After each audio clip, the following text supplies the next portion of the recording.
ever looked at the topper girl in your class and wondered how is she even doing it? This video is the answer for that.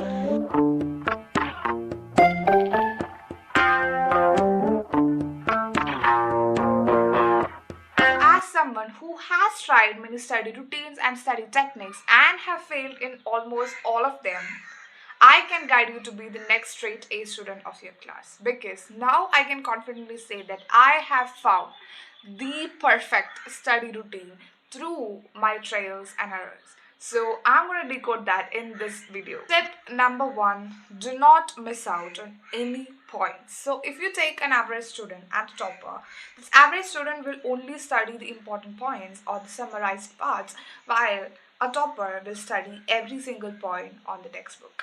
So that's my point here. Understand first and summarize later. And when you are studying something, study the harder part, study the fuller part, study the bigger part, and summarize later. And the summary should only be looked to revise, not to study. So that's the mistake most students make, because they study the short notes while the toppers study the full notes. I know it will take you longer, it will take more time, but it will always pay. So when you are learning something, study it in details, refer to materials from everywhere, library books, online videos, articles, any other resources, refer from everywhere and study, and always study the bigger notes, not the short notes. If questions come from the deepest parts of the syllabus, you won't miss out on anything, because you have covered everything from the syllabus, and you should study to the level that there is nothing left to study in the syllabus. That should be your confidence when you go to the exam hall. Tip number 2, consistency over intensity. So you can make study your habit. Make it a part of your routine until the point it feels like if you don't study, you don't feel complete, you don't feel the day is complete.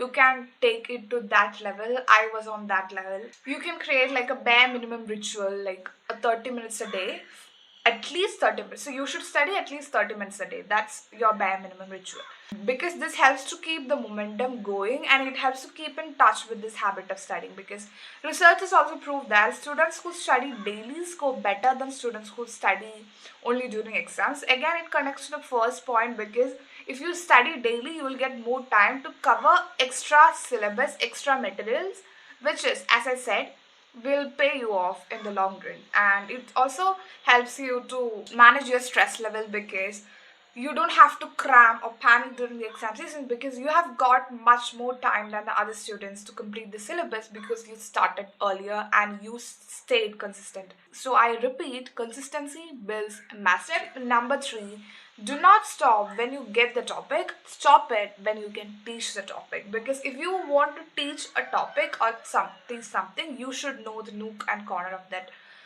topic, right? So you should learn everything about the topic. So if you are at that level, you reach that level by studying, you are untouchable, because if you are at that level, you can answer anything about the topic. And even if they change the question paper pattern, even if they ask some quirky questions, you won't feel anything, because you have studied everything about the topic. You can teach the topic to anyone. Tip number 4, revise in layers. So always revise your notes so that the information stores in the long-term memory. So again, by revision, I don't mean rereading the notes. So it has so many steps. You have to build a strategy on your own. So let me tell you how you can do that. So first step could be rereading your notes. So you should do that. You should reread your notes, but you should not rely only on that method.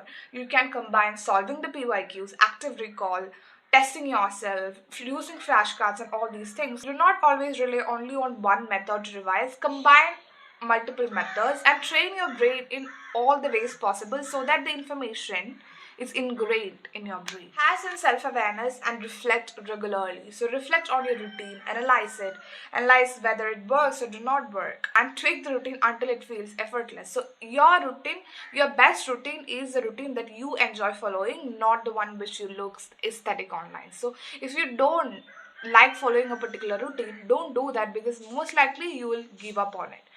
And when I say reflect regularly, why I say it, because reflection always helps you to grow faster, is because I reflect on my routine and everything on a weekly basis, I can make it work for me and do not feel restricted because I enjoy following my routine.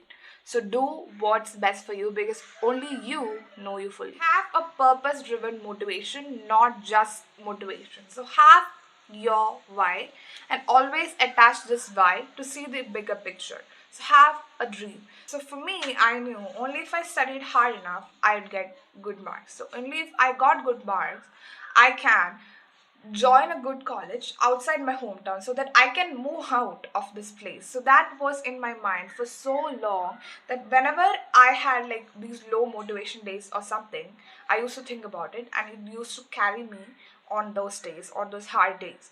So always have a why and attach it to see the bigger picture because it will always push you through your hard days, because studying only for marks and marks only won't get you far away. So always have something big going on in your mind. Tip number 7, be addicted to growth. So always fix your weaknesses, try new skills, improve your routine. So I said growth, not perfection. So always be addicted to growth. Be addicted to getting progressed, not perfected.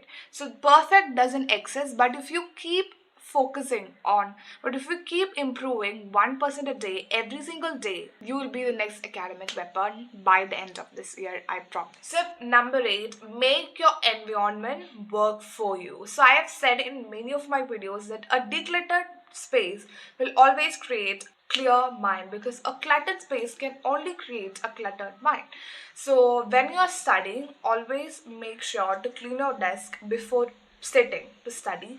Keep your phone or any kind of distractions away from the space and keep all the essentials in front of you. Make it as a ritual. So by doing this, you're signaling to your brain that it's focus time. So you can also use this app called Forest. I use this every single time. It helps you to set focus timers so that you won't be distracted by your phone. By doing this, you're creating a space with no efforts and no distractions. So when you are in that space, focus will feel like a flow and it'll be effortless to be in that focus zone for a longer period of time. And finally, balanced discipline.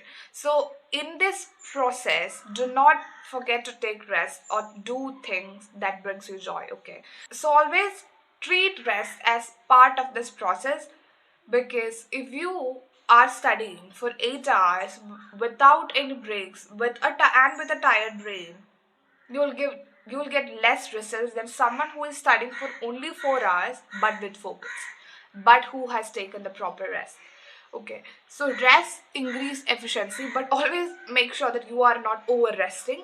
It's also bad. There should be a balance. So for this, you can use the Pomodoro technique, which is to basically study for 25 minutes and 5-minute rest. So again, study for 25 minutes and 5-minute rest, and also ensure that you are getting 7 to 8 hours of quality sleep every single day. If you put it all of this together, you can clearly see that it comes down to a formula which I call as my success formula, which is clarity plus reflection plus purpose paired with the proper rest can give you peak results. So it is always clarity and discipline, it's not luck. And that brings us to the end of this video. I hope you guys found this video helpful. If you did, comment down below which was your favorite tip. And I know I came from a very, very, very long break. There was multiple reasons that I took that break, but one of my goals for 2026 is to be consistent on YouTube, and I truly hope I'll finally be consistent on YouTube in the next year at least, because I've never kept that promise, but this year we'll do that, and this will be the very first video that you will see on 2026. I'm very excited. If you have any like video suggestions, also comment that below in the comment box, and I'll see you guys in the next video. Till then, take care. Bye bye.